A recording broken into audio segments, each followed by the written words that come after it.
Friends, हाय। आप कैसे हैं? आप देख रहे हैं हमारा चैनल जिसका नाम है क्रिएटिव हेल्प। और आज हम जिस टॉपिक पे बात करने वाले हैं वो है चिलर सिस्टम के बारे में बात करेंगे।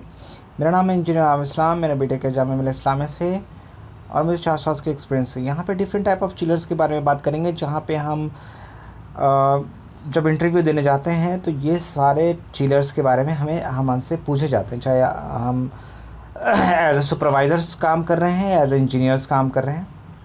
तो ये दोनों के लिए बहुत इंपॉर्टेंट है। बाहर के देशों में जाएंगे या इंडिया में भी, तो यहाँ पे जो थोड़ा सा लेवल हाई होगा यहाँ पे आपका, और डिफरेंट डिफरेंट चिलर सिस्टम को हम समझेंगे कि उसके कितने रेंज में आते हैं और ये सारे उसकी क्या क्या स्पेसिफिकेशंस होते हैं। तो ये जानना हमारे पास ज़रूरी है। तो हम स्क्रू चिलर के बारे में देखेंगे। तो स्क्रू चिलर जो आता है वो आता है एयर कूल्ड चिलर। ठीक है, एयर कूल्ड चिलर में जो इसको वर्किंग कंडीशंस पूछते हैं कि हम वर्किंग कहाँ पे सूटेबल लगा सकते हैं एयर कूल्ड चिलर्स को, तो ये यूज़ करते हैं हम ट्रॉपिकल वेदर, जहाँ पे एक्सट्रीमली ट्रॉपिकल वेदर कंडीशंस जानी जाती हैं, तो वहाँ पे हम इसको लगाते हैं। इसकी जो मैन्युफैक्चर जो डिज़ाइन होती है टेस्टेड होते हैं।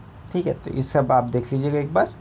ये है एयर कूल्ड चिलर, जो आपको इस तरह से फिगर से भी पहचाना जा सकता है। इसकी जो वेरिएशंस है वो 150 किलोवाट्स में दिया हुआ है। किलोवाट्स को हम टन में ये यूनिट से चेंज करते हैं, तो आप एक बार इसको देख लीजिएगा। और जो इंसान सारे जितने भी मैं बताऊंगा, जिसने भी सारे ये नाम लिख के और उसका इस वैल्यू को इसमें कन्वर्ट करके लिखेगा, तो मैं उसके कमेंट को कंसीडर करूँगा। और शायद मैं अगर सच में किसी ने पूरे चिलर सिस्टम को लिख कर और उसको सही वैल्यू लिखा, तो शायद मैं कुछ उसे गिफ्ट भी दे सकता हूँ, पर उसके कमेंट को मैं ज़रूर कंसीडर करूँगा। तो ये चीज़ आप कर लीजिएगा। इसका जो वेरिएशंस होता है वो 150 किलोवाट से लेके, ये किलोवाट है, 1 किलोवाट बराबर इतना TR होता है, टन में हम कन्वर्ट कर सकते हैं। तो एयर कूल्ड जो स्क्रू चिलर सिस्टम है वो 105 से लेके 2110 किलोवाट्स तक वेरी करता है। इसका जो टेम्परेचर है 30 डिग्री से -10 डिग्री तक वेरी करता है। इसमें जो फीचर्स आते हैं, ये फीचर्स सारे चिलर्स के अंदर होते हैं, तो यहाँ पे हम अच्छे से समझ जाएंगे। जो कंप्रेसर, बेसिकली जो कंप्रेसर यूज़ होता है चिलर सिस्टम के अंदर में, वो यूरोपियन मेड कंप्रेसर को हम प्रीफर करते हैं। यहाँ पे जो इसके अंदर जो रेफ्रिजरेंट है 134A रेफ्रिजरेंट यूज़ करते हैं। और यहाँ पे जो highest full part load efficiency या single multiple refrigeration circuit use होती है। और ये फैक्ट्री मेडेड और टेस्टेड होते हैं, जिसमें हम flooded evaporator type DX flooded evaporator use करते हैं। इसके अंदर इलेक्ट्रॉनिक एक्सपेंशन वाल्व्स लगे रहते हैं। PLC क्या होता है? ये एक तरह का प्रोग्राम है जिसमें हम इनपुट देते हैं। यहाँ पे एक कंप्यूटर होता है और वहाँ से हमारा आउटपुट निकलता है। ठीक है, तो प्रोग्रामेबल लॉजिस्टिक कंट्रोल होता है, इसे कहते हैं, जिसके अंदर रिमोट ऑपरेशंस वगैरह इस टाइप के। ये है हमारा फिन पर इंच, लो फिन पर इंच होना चाहिए। और ये है कि स्टेपलेस कैपेसिटी। इसके अंदर क्या होता है कि जिस तरह का प्रेशर हमें चाहिए और जितना गैस चाहिए नीड होता है, उन सब चीज़ों को कंप्रेस करने की, जितना टेम्परेचर है, जितना गैस हमें कंप्रेस करना है, ये एक स्टेपलेस कैपेसिटी कंट्रोल होता है चिलर्स के अंदर। तो ये चीज़ जानना हमें ज़रूरी है। ये बात करना है कि 25 से लेकर 100% तक हम कर सकते हैं। चलिए इन तीनों चीज़ों को थोड़ा सा और एक्सप्लेन करके पढ़ लेते हैं। ये है PLC। PLC क्या होता है? Programmable logic controller. ठीक है, तो ये एक तरह का प्रोग्राम है जिसके अंदर एक इनपुट दिया जाता है, उसके अंदर कंप्यूटर लगा जाता है, CPU जो होता है, CPU लगा रहता है और वहाँ से आउटपुट निकलता है। ठीक है, तो ये जैसे हमारे ये कोर्स का है नहीं, लेकिन फिर भी हमने कंसीडर किया है कि एक मैकेनिकल इंजीनियर्स को जब साइट पे जाए तो उसके बारे में एक मोटा मोटी पता हो कि ये इस तरह का चीज़ें होती हैं। इसमें डिफरेंट टाइप आते हैं, तो आप एक बार देख लीजिएगा इन सब चीज़ों को। यहाँ पे इसके हिस्ट्री एक बार पढ़ लीजिएगा। जो हिस्ट्री है, सबसे पहले डिज़ाइन किया था मेंडिकॉन्स की तरह एज अ रिले रिप्लेसर्स यूज़ किया था जीएम और लैंडिस के अंदर। इसको फिर बाद में इसको एलिमिनेट करके रीवायरिंग वगैरह की गई, एडिशनल हार्डवेयर वगैरह यूज़ किए गए, लॉजिक वगैरह यूज़ किए गए। फिर इसको हमने कैबिन वगैरह यूज़ किया। उसके बाद फर्स्ट जो पीएलसी मॉडल 084 जो है इन्वेंट किया गया था डिक मॉर्ले की तरह 1969 में, और बाद में इसको फर्स्ट कमर्शियली 1973 में हमने माइकल ग्रीनबर्ग्स ने इसको कमर्शियली लाया था। ये होता काम कैसे, जैसे इनपुट दिया हमने, कंप्यूटर लगा रहता है, इसका आउटपुट जैसे कि हम मान लीजिए कि जो भी टेम्परेचर हमको रिक्वायरमेंट है ये पीएलसी में दिया और उसके हिसाब से मेरा ये चिलर काम करना शुरू कर देता है। तो ये इस टाइप के परफॉर्मेंस वगैरह कम्युनिकेशंस में हम यूज़ करते हैं। ये फिन्स पर इंच जो स्टैंडर्ड मेज़रमेंट होता है, डेंसिटी हम कितना फिन्स रेडिएट लगाते हैं ये हम जानते हैं कि कॉन्सेप्ट, तो ये हम यूज़ करते हैं। इसका मतलब होता है कि number of fins over the length of the 1 inch. इसके बारे में बता चुका हूँ मैं, जैसे स्टेपलेस कैपेसिटी क्या होती है।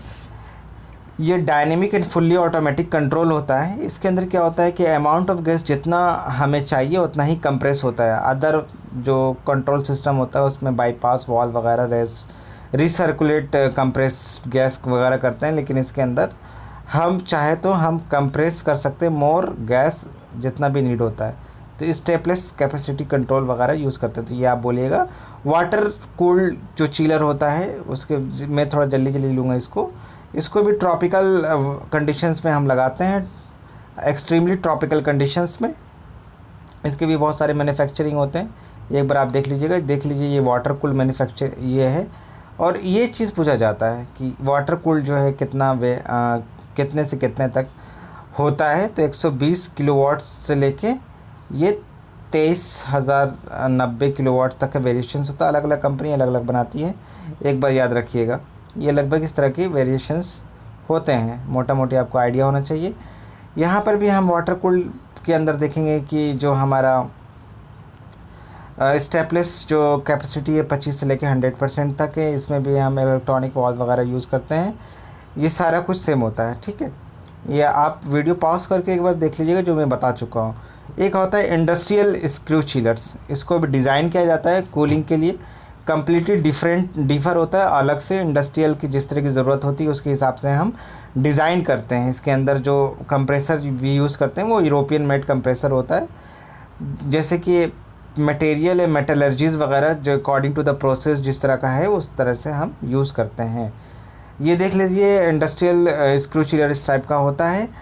और ये सारी चीज़ें पूछी जाती हैं फ्रेंड कि ये कितना होना चाहिए। तो ये 70 WK से लेके KW से लेके मतलब किलोवाट से लेके 6330 किलोवाट तक डिफ़र करता है। ये वैल्यू को आपको कमेंट में लिखना है कि इसको कन्वर्ट करके कितने TR का होता है। इसलिए मैंने इसको 1 TR इज़ टू इतना 0.28 टन होता है 1 किलोवाट। तो प्लीज़ कन्वर्ट करके आप मेरे कमेंट में लिखेंगे। इसके अंदर सारी फैसिलिटी वही होती है, आप एक बार गो थ्रू हो जाइएगा। इसके प्रोमिनेंट फीचर वगैरह क्या होता है। अब स्क्रॉल चिलर के बारे में जानेंगे। देखिए स्क्रू पढ़ लिया, स्क्रॉल के बारे में जानेंगे। स्क्रॉल का जो होता है मैं बता देता हूँ, इसका जो रेंज होता है बहुत कम होता है। यहाँ पे जिस तरह के रेंज हम देख रहे थे कितना ज़्यादा रेंज है स्क्रू में, लेकिन स्क्रॉल में रेंज बहुत ही कम होता है। तो ये बेसिक हमको पता होना चाहिए। एक्सट्रीम ट्रॉपिकल वेदर में यूज़ करते हैं, ठीक है। और ये सारा उसके फंक्शन से इको फ्रेंडली होता है, कंप्रेसर वगैरह। तो आप पढ़ लीजिएगा इसको। यहाँ पे आप देख सकते हैं ये चीज़ पूछा जाता है फ्रेंड। तो यहाँ पे देख लीजिए स्क्रॉल का 80 किलोवाट से लेके 327 किलोवाट्स तक होते हैं, ठीक है। स्क्रॉल चिलर इस तरह का होते हैं। इसके अंदर सारी फैसिलिटी जो होती है यहाँ पे बस वैल्यू चेंज होता है। 33% से लेके 100% तक होता है। यहाँ पे एक फैक्ट्री जैसे tube and tube as well tube vapour ये यूज़ होता है। एक बार आप पॉज करके देख लीजिएगा, मैं सबको समझा चुका हूँ इसलिए बार बार मैं समझाना नहीं चाह रहा हूँ। अब scroll water cooled scroll chiller जो होते हैं ये भी एक्सट्रीम ट्रॉपिकल कंडीशंस पे एज पर रिक्वायरमेंट यूज़ होते हैं, ठीक है। इसके मेंटेनेंस वगैरह आप देख लीजिएगा। तो तो यहाँ पे देख लीजिए 18 से लेके 44 किलोवाट्स तक स्क्रॉल चिलर्स को यूज़ किया जाता है। अब यहाँ पे इसकी जो प्रोमिनेंट है, ये सारा कुछ एक बार आप पॉज करके देख लीजिएगा कि क्या क्या है। इसके अंदर जो रेफ्रिजरेंट वगैरह यूज़ करते हैं, R47, 110, 13 वगैरह यूज़ करते हैं, ठीक है। एक्सपेंशन वॉल वगैरह यूज़ करते हैं। हाईली फाउलिंग फैक्टर्स जो है हमारा इंक्रीज बाय कंडेंसिंग एरिया, ठीक है। ये फ्लो हाई रेट डिज़ाइन वगैरह हम जानते ही हैं, PLC मैंने बता दिया आपको। अब यहाँ पे आ जाते हैं रेसिप्रोकेटिंग चिलर्स के बारे में। इसमें भी एयर कूल्ड चिलर्स होते हैं। एक्सट्रीमली ट्रॉपिकल कंडीशन वेदर में डिज़ाइन किया जाता है, इसको ऑपरेशंस किया जाता है। यहाँ पे आप देखिएगा, वहाँ पे 18 डिजिट्स था। रेसिप्रोकेटिंग बहुत ही सिंगल डिजिट तक भी जा सकता है। 7 किलोवाट से लेके 500, 600 तक, 500 तक इस तरह का ऑपरेशंस होता है। टेम्परेचर वेरी भी देख लीजिएगा आप। ये सारे को आप कन्वर्ट करके प्लीज़ नाम लिख के इसकी वैल्यू और इसकी TR को आप कमेंट में लिखिएगा मेरे, ठीक है। मैंने इतना पढ़ा दिया। हाँ, इसके बारे में यहाँ पे देख लीजिएगा सारा डिटेल्स। ये सारे डिटेल्स हैं, ये सारे डिटेल्स आप देख लीजिएगा, गो थ्रू हो जाएगा। इन सब के बारे में मैंने बता दिया है आपको। ये एक तरह का प्रूफ है, weather and water proof IPC level होता है। एक संस्था है जो चेक करके देती है कि कैसा water and air dust proof कैसा है। ये एक तरह का नंबर होता है। अब वाटर कूल्ड जो भी हम रेसिप्रोकेटिंग वाटर कूल्ड जो है उसको भी डिज़ाइन किया जाता है, ठीक है। उसको मैं हम देख लिया यहाँ पे। इसको देखिए 18 किलोवाट्स, ये ज़रूर पूछते हैं।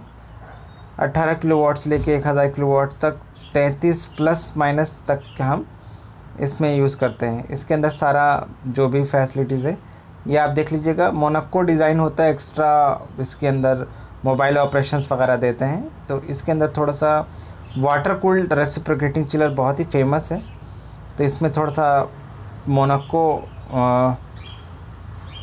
इसकी डिज़ाइंस वगैरह ये एक्स्ट्रा फैसिलिटीज़ होती हैं। इसके अंदर वाटर एंड डस्ट प्रूफ, ये याद कर लीजिएगा। ये बहुत ज़्यादा पूछते हैं।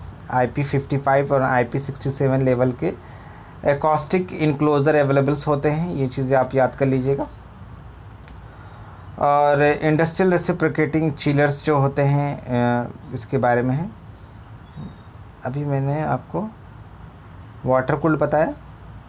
अब आते हैं इंडस्ट्रियल्स। ये थोड़ा डिफरेंट होते हैं, बहुत ज़्यादा डिफरेंट होते हैं, ठीक है। इसका डिफरेंट यूज़ होता है इंडस्ट्रियल रेसिप्रोकेटिंग चिलर्स के। तो यहाँ पे आप देख सकते हैं कि यहाँ पे जो इंडस्ट्रियल रेसिप्रोकेटिंग चिलर्स है, इसकी जो वेरिएशंस टेम्परेचर पूछते हैं, ये 50 डिग्री अभी तक आपने देखा नहीं होगा। 50 से लेकर -50 तक का वेरिएशंस होता है। 7 किलोवाट से लेकर 1400 किलोवाट्स तक डिफ़र होता है। और ये अमोनिया में भी आता है, और इसको आप कन्वर्ट करके कमेंट में लिखेंगे, ठीक है। इसके बारे में आप देख लीजिए, ये पूरा सेम चीज़ पढ़ा चुका हूँ। कस्टमाइज़ कर सकते हैं हम। अब आते हैं कस्टमाइज चिलर में, ये बहुत ही इंपॉर्टेंट है। कस्टमाइज चिलर के अंदर आता है गैस लिक्विफिकेशन चिलर्स। ये कस्टमाइज़ है, ये बाहर के देश में बहुत पूछते हैं। अगर आप अपने इंटरव्यू में ये कस्टमाइज चिलर्स को ऐड कर देते हैं, क्योंकि बहुत सारे लोग नहीं जानते हैं।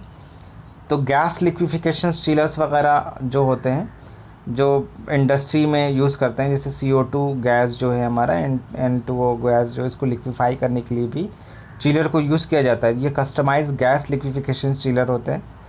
ये इस तरह के होते हैं दोस्त, ठीक है। इसके अंदर स्टोरेज वगैरह भी देते हैं हम, यहाँ पे देख लीजिएगा एक बार। और इसको जो 5 से लेके 1004 किलोवाट्स तक डिफ़र होते हैं, -10 से लेके। जो कस्टमाइज चिलर लिक्विफिकेशन से इसमें प्लस नहीं करते हैं, ये चीज़ याद रखिएगा। ये कन्फ्यूजन्स के लिए पूछते हैं। -10 से लेके -30 तक, नो कोई +30 वगैरह इस तरह का कोई रेंज नहीं होता है इसके अंदर। अमोनिया यूज़ करते हैं बहुत ज़्यादा, R22 और R40 वगैरह यूज़ करते हैं। ये एक बार हो जाइएगा। इसमें HT मोटर अवेलेबल होता है, ठीक है। और जो डिज़ाइन देख लीजिए, ये बहुत ही इंपॉर्टेंट, -30 और इसका प्रेशर ये पूछता जाता है। ये बहुत बार पूछते हैं, स्पेशली मेटलर्जी इक्विपमेंट जैसे हैजार्डस एरिया क्लासिफिकेशन। इसमें स्मॉल वैसल्स दिया जाता है, लार्ज लिक्विफाइंग साइज़ अवेलेबल होता है। तो ये आप देख लीजिएगा। अब मेडिकल के लिए, जैसे कि मेडिकल इक्विपमेंट के लिए बहुत ही सेंसिटिव होता है, तो ये MRI, CT स्कैन, साइक्लोट्रॉन वगैरह, तो इसमें हम 24 घंटे का बैकअप भी देते हैं जब भी हम इस टाइप के यूज़ करते हैं। तो ये पूछते हैं कि 24 घंटे का बैकअप वगैरह किस में यूज़ करते हैं, तो मेडिकल चिलर सिस्टम में यूज़ करते हैं। इसका रेंज बहुत ही छोटा होता है, 18 किलोवाट से लेकर 221 तक ही रखते हैं। इसको आप कन्वर्ट करके मेरे को बताइएगा नाम के साथ। इसके अंदर जो फीचर्स है ये आप देख लीजिएगा। इसमें अलार्म सिस्टम वगैरह भी लगाते हैं, तो अलार्म सिस्टम के बारे में आप बताइएगा, तो ये बहुत ही अच्छा है। माइक्रो प्रोसेसर वगैरह, डुअल टेम्परेचर चिलर्स जो होता है इंडस्ट्रियल रेफ्रिजरेशन सिस्टम के लिए डिज़ाइन किया जाता है, जिसमें डुअल टेम्परेचर को हम रखते हैं, पैरामीटर होता है इसका। जो ये होता है डुअल टेम्परेचर, यहाँ पे आप देख लीजिएगा कि 105 से लेके 400 किलोवाट्स तक होता है। इसको +30 डिग्री सेल्सियस से लेकर -50 डिग्री सेल्सियस तक यूज़ होता है। इसको आप मुझे बताइएगा, इसके बारे में पढ़ लीजिएगा पॉज करके सारा कुछ। जो वाइड रेंज ये पूछा जाता है कि जो ड्यूटी पॉइंट होती है ये -6 से लेके 15 डिग्री सेल्सियस या 6 से लेके 22 डिग्री सेल्सियस तक का होता है। तो ये आप एक बार पूरा तरीके से गो थ्रू हो जाइएगा। यहाँ पे मिल्क और ब्रीवेज जो चिलर है, ये दूसरे टाइप के चिलर डिज़ाइन किए जाते हैं, फूड इंडस्ट्रीज़ में होते हैं, और उसको कस्टमाइज़ किया जाता है। जैसे कूल करना होता है अल्कोहलिक, नॉन अल्कोहलिक जूस वगैरह जो आप पीते हैं, ठीक है, पल्प वगैरह जो बनता है उसको energy directly saving, food gradient वगैरह ये सब यूज़ होता है। उसके अंदर भी हम लोग चिलर को यूज़ करते हैं। इस टाइप का चिलर होता है। ये 18 से लेके, ये पूछा जाता है 18 किलोवाट से लेके 2100 किलोवाट्स का डिफरेंट होता है। इसके अंदर रेफ्रिजरेंट बेसिकली R22 वगैरह, सबसे माँ बाप जो है नहीं समझ में आ रहा तो R13 ये बता दो सब में, ठीक है। इसके बारे में ये सेम स्पेसिफिकेशन है, इसके बारे में आप एक बार पॉज करके देख लीजिएगा। लेकिन इस टाइप का जो चिलर होता है, जो ब्रीवेज वगैरह, ये इस टाइप का जो चिलर होता है, जो कंप्रेसर, जो बेसिकली यूरोपियन कंप्रेसर हम यूज़ करते हैं। अब आते हैं कैस्केड, जो लो टेम्परेचर चिलर होता है, अल्ट्रा लो टेम्परेचर एप्लीकेशंस के लिए यूज़ होता है। प्राइमरी सेकेंडरी रेफ्रिजरेशन सर्किट वगैरह कम्प्लीटली स्किड माउंटेड होता है। ये बहुत ही कॉम्प्लिकेटेड चिलर होता है और बहुत ही पिक्यूलियर एप्लीकेशंस के लिए यूज़ किया जाता है। तो ये देख सकते हैं, ये बहुत ही कॉम्प्लिकेटेड होता है दोस्त। ये जापानी कंप्रेसर वगैरह यूज़ करते हैं इसके अंदर। -250 डिग्री सेल्सियस से लेके, ठीक है, सॉरी यहाँ पे गलत लिख दिया मैंने, -25 डिग्री सेल्सियस से लेके 55 डिग्री सेल्सियस तक, सब माइनस में होगा, इसको यूज़ करते हैं। 4 किलोवाट से लेके ये 775 किलोवाट तक का डिफरेंट होता है। इसको आप कमेंट में लिख के कन्वर्ट करके बताइएगा मुझे। ये मैं बता रहा था, जो कंप्रेसर होता है इसके अंदर रेसिप्रोकेटिंग कंप्रेसर यूज़ करते हैं, स्क्रू भी यूज़ कर लेते हैं। जो जापान, यूरोप भी बेस्ड होता है, USA एंड जापान सबके अलग अलग कंट्री के हिसाब से बेस होता है। इसके बारे में आप पढ़ लीजिएगा। 50 से लेकर 100% तक का ये होता है दोस्त। यहाँ पे मैंने लास्ट में आपको थोड़ा सा बताने की 1 टन जो होता है, 1 किलोवाट में कितना टन होता है, तो ये इसका आंसर ये है, जो आप मेरे पुरानी वीडियो में देख लीजिएगा। जो एज्यूम करते हैं किलोवाट्स को टन ऑफ रेफ्रिजरेशंस में, इसका डिटेलिंग इस तरह से लिखते हैं। और 1 वाट को ऐसे लिख सकते हैं, और इसको ऐसे टन में लिख सकते हैं। तो आपको एक बेसिक कॉन्सेप्ट मैंने दिया है। यहाँ पे मैंने एक चीज़ दिया है कि 1 टन को आप 5 टन को मैंने कन्वर्ट करके दिखा दिया है। और प्लीज़ कमेंट में आप सारे भी कंप्रेसर, जितने भी चिलर सिस्टम है जिसको मैंने KW में दिया है, उसको सब टन में लिख के नाम के साथ कमेंट प्लीज़ कीजिएगा।